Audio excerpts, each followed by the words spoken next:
Sem planejamento financeiro, entenda que você está fazendo as escolhas erradas e, com isso, perdendo dinheiro. E eu vou te mostrar isso na prática.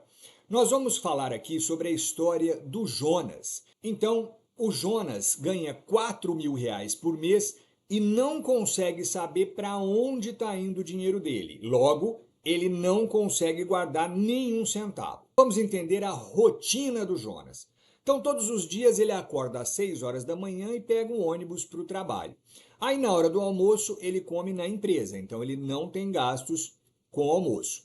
Mas ele sempre vai, após o almoço, a uma doceria ao lado lá de onde ele trabalha para pegar um docinho. São só R$ 3, então todo dia ele tem esse costume, ele criou esse hábito. No final da tarde, ele já cansado, hora que ele desce do ônibus para retornar para casa, ele passa ali no bar do Júlio e toma uma cervejinha, descontrai, conversa com os colegas. São apenas R$ 15 que ele gasta a mais e aí ele vai para casa. Essa é a rotina inocente do Jonas de segunda a sexta-feira. Aí você vai falar assim, Luiz, tem nada demais nisso, qual o problema? O problema é que o que o Jonas não vê e o que a maioria das pessoas deixa passar batido é que por dia são apenas R$ 18 a mais, certo? Só que na semana já somam R$ 90 e no mês isso bate R$ 360. Então, se o Jonas cortasse apenas esses dois hábitos aí, ele economizaria R$ 4.320 no final do ano. Ou seja, é mais que um salário que ele ganha no mês. Essa história é uma história real e o mais interessante do Jonas é que ele tinha esses hábitos e ele decidiu mudar. Agora, o que ele faz? Ele leva o doce de casa, já que ele não consegue ficar sem comer esse docinho depois do almoço, e a cerveja ele resolveu só tomar aos sábados. O mais interessante e curioso é que depois que ele percebeu o que ele estava fazendo com o seu dinheiro e como isso impactava no futuro da sua família, o Jonas fez alguns outros ajustes. Então ele começou por esses dois hábitos, cortando, e depois ele alterou mais alguns. Então o que ele fez? Ele mudou o pacote dele de TV, porque havia canais ali que ele nem usava. E ele reduziu os pedidos de iFood pela metade. Falou, não, eu vou cortar isso aqui porque não vai fazer tanta falta. Com isso, o que ele conseguiu? Ele conseguiu uma economia de R$ 700 por mês. Então ele passou de dois hábitos que ele tinha cortado, R$ 360, ele passou para R$ 700 por mês, só fazendo ali pequenos ajustes.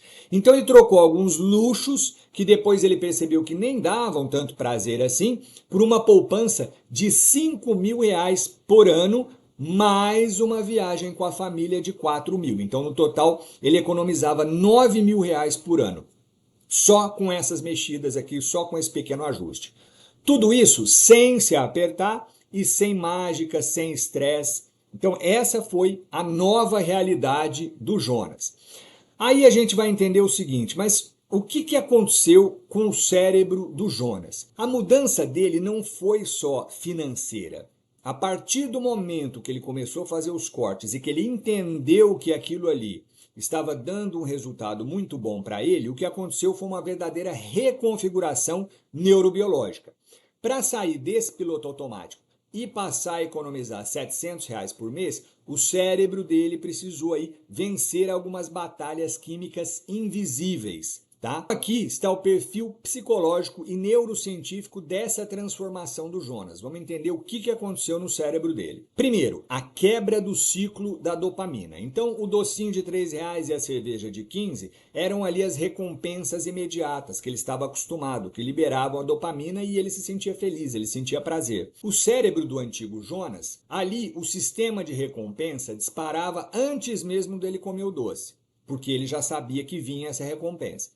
O cérebro buscava o alívio rápido do cansaço do trabalho, claro, né? É o que chamamos de desconto hiperbólico. Esse é o nome que a neurociência dá.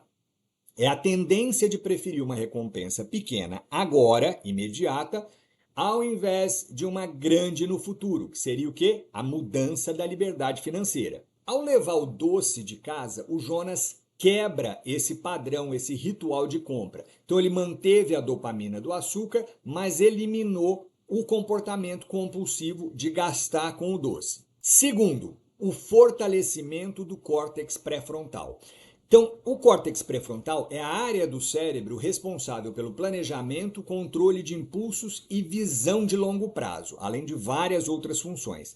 Ele é o órgão mais caro do nosso cérebro. Ele demanda muita energia. E o que o Jonas fez? Ele foi fortalecendo esse músculo. Qual que era o conflito? Houve uma luta ali entre o sistema límbico, que é emocional, que ele quer o quê? O doce e a cerveja agora, e o córtex pré-frontal, que é o sistema racional, que busca o quê? Fazer os raciocínios mais complexos. O perfil atual, o Jonas fortaleceu essa musculatura cerebral, nós podemos chamar assim, e cada vez que ele dizia não ao iFood, à cerveja, ao docinho, ele foi melhorando esse sistema, ele foi aprimorando, mostrando para o cérebro dele o quanto aquilo era importante para ele, o quanto economizar ali, guardar esse dinheiro, isso é o que a ciência chama de neuroplasticidade. E o que é a neuroplasticidade? É a capacidade do nosso cérebro de fazer novas conexões e buscar novos caminhos, criando novos hábitos e comportamentos. E ele ensinou o cérebro dele que o prazer de ver o saldo bancário crescer era maior do que aquele prazer imediato da comida, da cerveja. Terceiro, viés do presente. Psicologicamente, muitas pessoas gastam porque elas não conseguem se conectar com o eu do futuro. Elas não conseguem visualizar elas mesmas lá na frente. Então o cérebro tem muita dificuldade com isso. Por isso ele prefere uma recompensa agora, imediata, do que uma futura, ainda que maior. Ele deixou de ser um consumidor reativo, que esperava ali só as contas chegarem para ficar apagando incêndio, e passou a se tornar um arquiteto de escolhas. Ele parou de sentir que estava se privando e passou a sentir que agora ele estava se dando um presente no longo prazo. Agora vamos entender como é que o Jonas conseguiu manter esse foco para continuar na caminhada dele, ao invés de se deixar levar pelo prazer imediato. Para evitar que o Jonas sofresse o chamado efeito rebote, que é aquele quando você tem uma privação excessiva, você corta tudo, uma hora você não aguenta, você acaba extrapolando. E às vezes os gastos ficam piores do que eles eram anteriormente. Então o que aconteceu? Nós trabalhamos com ele um conceito que se chama recompensa programada. O cérebro dele ainda sente o cansaço e o estresse no trabalho após as 18 horas. Então, se ele apenas sofrer a falta de cerveja e do doce, se isso fosse só cortado e não tivesse mais nada no lugar, a força de vontade dele, que é um recurso finito, uma hora podia acabar. Aqui está um plano de recompensa saudável e sustentável para criar o novo Jonas. A regra dos 80-20. Ao invés de banir a cerveja e o doce para sempre, o Jonas teve que institucionalizar o momento do lazer. Então a recompensa dele, ele faz isso aos sábados, quando ele tem um momento especial ali, então ele não cortou, ele simplesmente mudou esse hábito. Ele pode inclusive tomar uma cerveja mais premium. Se ele não quiser ir lá no bar, ele pode em casa comprar uma cerveja melhor, ter uma experiência diferente daquela que ele tinha no bar do Júlio. O cérebro entende que ele não perdeu um prazer, ele apenas refinou. Isso gera uma sensação de status e qualidade de vida, combatendo aquela sensação de escassez que viria se ele simplesmente cortasse aquilo. Outra coisa que nós institucionalizamos, a gamificação do saldo. O Jonas deve ver o dinheiro crescer para substituir o prazer da compra. Então isso deve ser mais importante para ele do que a questão de compra em si. A estratégia. Então, ter uma conta separada ou aquelas caixinhas na corretora que a gente fala, que é reserva de emergência, a do curto prazo, a do médio prazo, a do longo prazo, que a gente trabalha, ele liga essas caixinhas a nomes como viagem com a família, a liberdade do Jonas no futuro, o carro novo. Tudo isso tem um ganho cerebral. Toda vez que ele leva o doce de casa, ele pode transferir os R$3 para essa caixinha. Então, ver o gráfico subindo ali dos investimentos dele gera um pico de dopamina tão real quanto do açúcar. mas agora ele tem orgulho ao invés de sentir culpa. E essa dopamina ela é diferente, porque ao invés de ser uma coisa ali imediata, ela vai sendo construída aos poucos e liberada aos pouquinhos, e ele vai se sentindo uma pessoa totalmente diferente. Substituição sensorial. O que é isso? O bar do Júlio era um ritual de transição entre o Jonas trabalhador e o Jonas pai de família. E isso dava a ele ali aquela condição. Por isso até que esse aspecto emocional dele passar no bar do Júlio, isso tem muito significado para ele. Qual foi a estratégia? O Jonas precisa de um novo ritual. Depois que ele chega em casa, ele pode ter ali um momento, um banho relaxante, ouvir o podcast favorito dele, tomar um cafezinho em casa especial. Então, o que acontece? Ele substitui essa situação, ele cria um novo hábito para substituir o antigo. O ganho cerebral, isso sinaliza para o cérebro dele que o dia de trabalho acabou, reduz o cortisol, que é o hormônio do estresse que você precisa ali durante o dia, quando você está nas atividades, sem precisar gastar o dinheiro do bar. E por último, a teoria da identidade. Então, a mudança mais profunda ocorreu na autoimagem do Jonas. O que é isso? Vamos entender. Antes, ele se via como alguém que trabalhava duro e por isso merecia um agrado. Então, essa justificativa é uma dissonância cognitiva usada para validar os gastos ruins. Você pensa assim, não, eu estou gastando esse dinheiro aqui que eu poderia estar poupando, mas é por uma boa causa, é porque eu mereço, eu trabalhei duro. Depois, ele assumiu a identidade de alguém que cuida do futuro da família. Quando a identidade muda, o comportamento flui com menos esforço.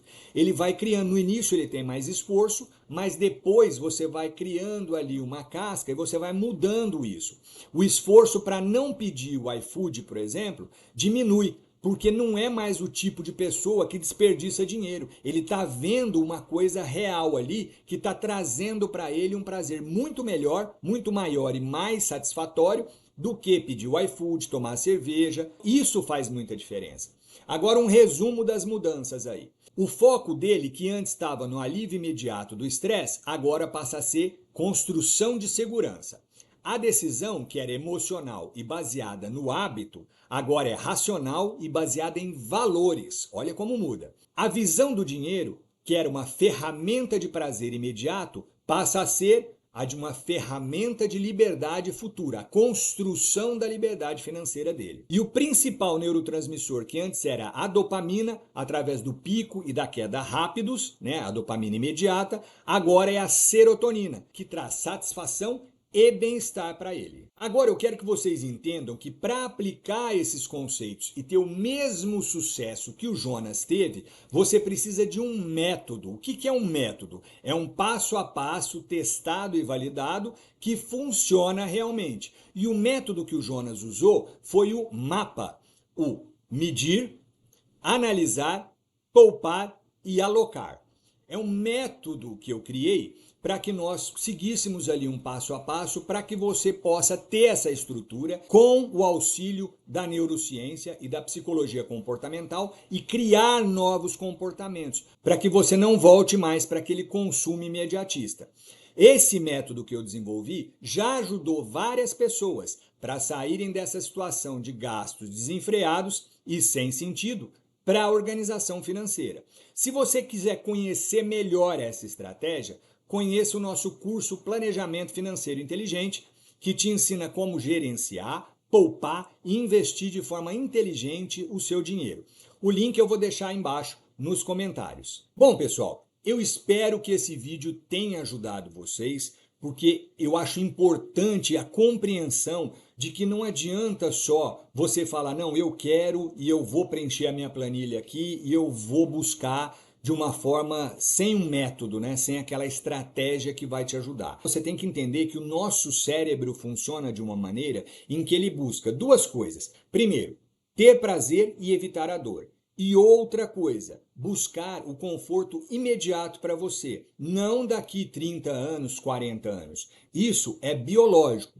Para você vencer isso, você precisa ter uma estrutura, precisa ter uma metodologia que consiga fazer você mudar esses hábitos e esses comportamentos, tá? Que foi o que aconteceu com o Jonas. Por isso que eu achei a história interessante e resolvi trazer para vocês.